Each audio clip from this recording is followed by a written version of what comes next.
Hello everybody, this is the Russian Fazbear, and welcome back to my Let's Talk series. Today is going to be the part 2 video of Let's Talk School. So, last time I talked about that annoying thing for middle school where teachers stand out in the hallways and yell at kids to get to class. I talked about long-distance classes, bell systems, that sort of dismissal, how some teachers would start their lessons too early or end them too late, and other stuff like that, basically. So this time, I'm gonna just be talking about anything else I can think of school-related.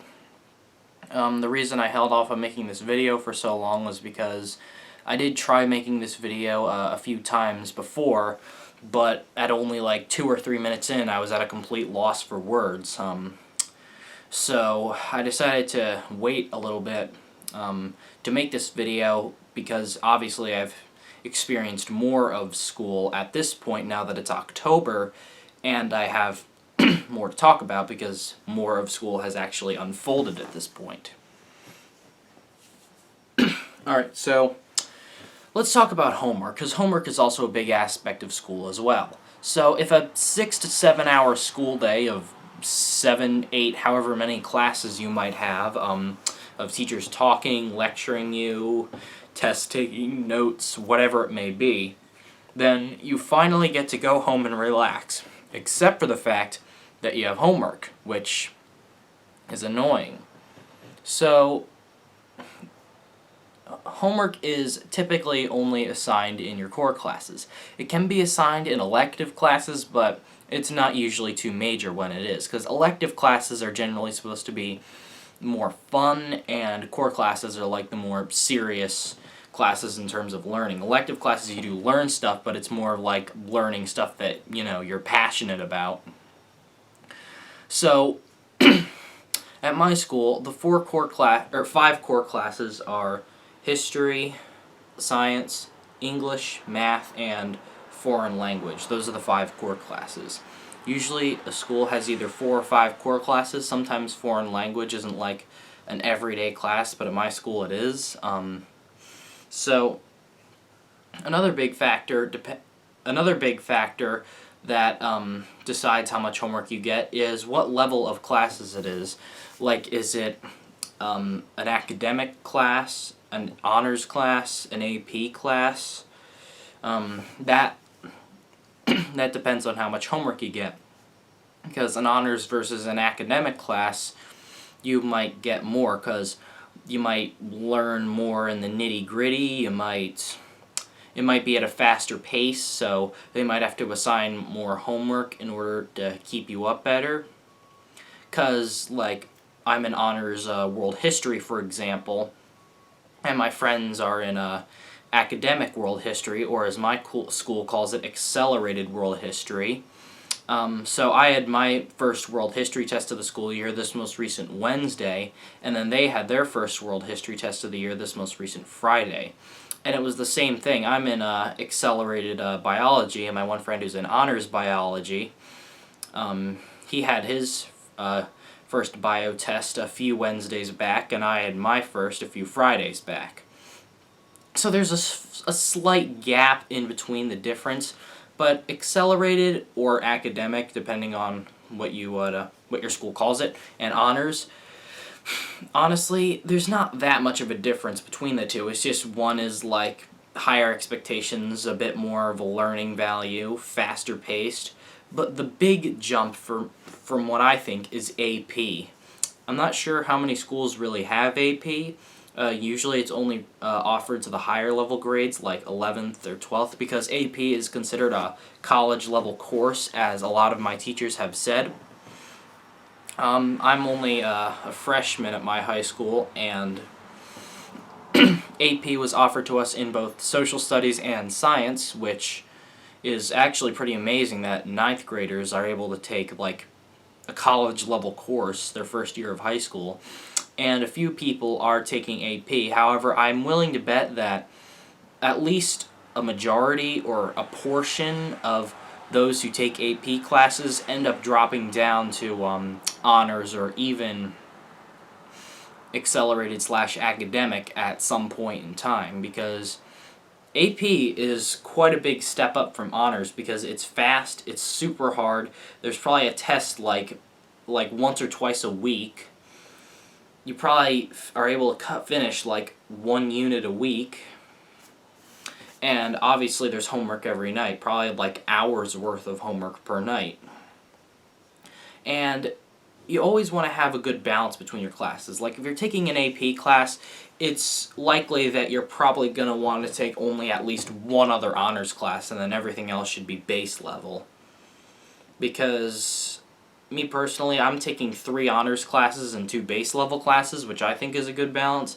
If I had an AP class, I'd probably want to take all 4 of my other core classes base level, or maybe, just maybe, one other class honors level. Because homework is a big factor, and on those nights when you get a lot of homework, you obviously don't have a lot of time, to yourself or to do anything like that. Now, quite frankly, I haven't gotten like a ton of homework as of yet. However, they're slowly, at my school, they're slowly easing us in to like the big guns in terms of homework assignments. They didn't just like point blank throw us in the fire from day one, but they're gradually easing in there. So there are nights that I like have hardly any homework, and there are other nights where I have more homework. However, it's never to like an overwhelming level like it could be in middle school. That's probably because at high school we have more study halls. At my middle school, we only had a study hall every other day.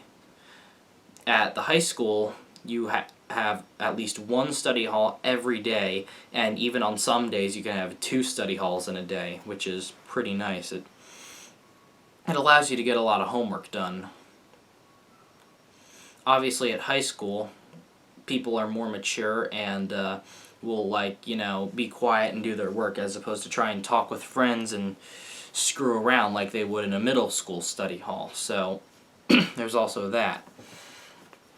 And another thing is how I mentioned in the first part, how about teachers eating food in class, which can be annoying, and it also depends on how they do it. Like if they're doing it in a very low-key manner, I don't really mind it. Like when my history teacher is like eating a banana or something at her desk while we're like typing up a presentation on our computers or something. But if they're like standing up in front of the class lecturing us while like chowing down on a plate of spaghetti and meatballs, that's just it drives me crazy. Like my 8th grade math teacher, she did this every now and again. It wasn't like constant, but it was like maybe a monthly occurrence, maybe like every other month. It wasn't too often to my recollection. And I had her the period before lunch, so obviously it made me twitch a little bit every time it happened. Like a plate of, or like a little container of pasta. I think even one time she had Chick-fil-A or something, I don't know. Hard to remember, but it was kind of annoying. Yeah, so if teachers like eat food at their desk in a low-key manner, I don't really mind that. Because obviously some kids could probably eat food in a low-key manner and the teacher probably wouldn't even see them. And another thing that students often hide from their teachers is their cell phones. Like they go on it in class underneath their desk, hide it from their teacher, and obviously some teachers detect it easier than others, and other teachers have different reactions to seeing phones in class. Some get really mad and take it away, others just tell them to put it away, and then that's that. Because usually if a kid gets caught with his phone in class and the teacher doesn't take it away, usually they won't be a repeat offender. They won't take it out again within the same class, because that'd be pretty stupid, because it's definitely more likely they're going to take it away the second time.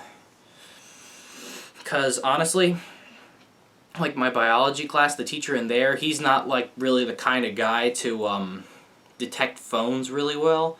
And I'll be honest, like during that class, I get like 4 different Snapchats from other kids in the class, which is actually pretty crazy. I sit in the front row, so I am obviously the most, I actually sit in the seat closest to the teacher's desk, so I am obviously the most prone to get caught with my phone. so I try to go on it the least, also just because I'm a goody-goody two-shoe, so I don't really do that sort of thing. But honestly, a lot of kids go on their phones whenever they can at my school. I'm not sure if there are any high schools out there where phones aren't allowed. There probably are, but mine isn't one of them.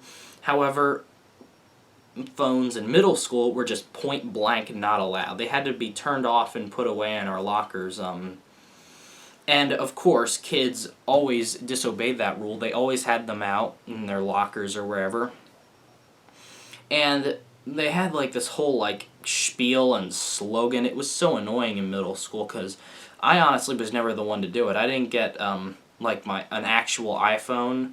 Like I had a flip phone 5th grade to mid 8th grade, and then I actually got an iPhone just less than a year ago. It hasn't even been a full year since I've had like an actual phone that has like apps, touchscreen, and everything.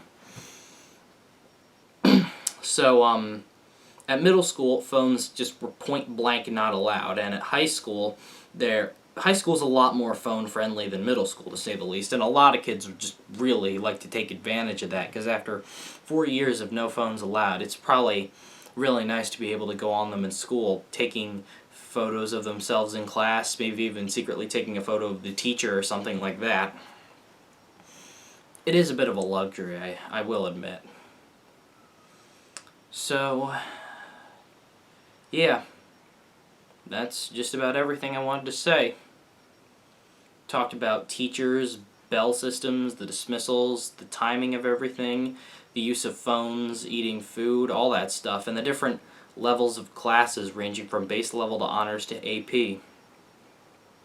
So yeah, that's just about all there is to say about school for now. I might make a part 3 if I think of something else to talk about at school, but for now, that is all. Everybody who's in school right now, good luck with your school year, and try to enjoy it. I know it's hard to think of, but just maybe you can do it. Well, that's it. Hope you enjoyed the video, and thank you for watching. The Russian Fazbear, out.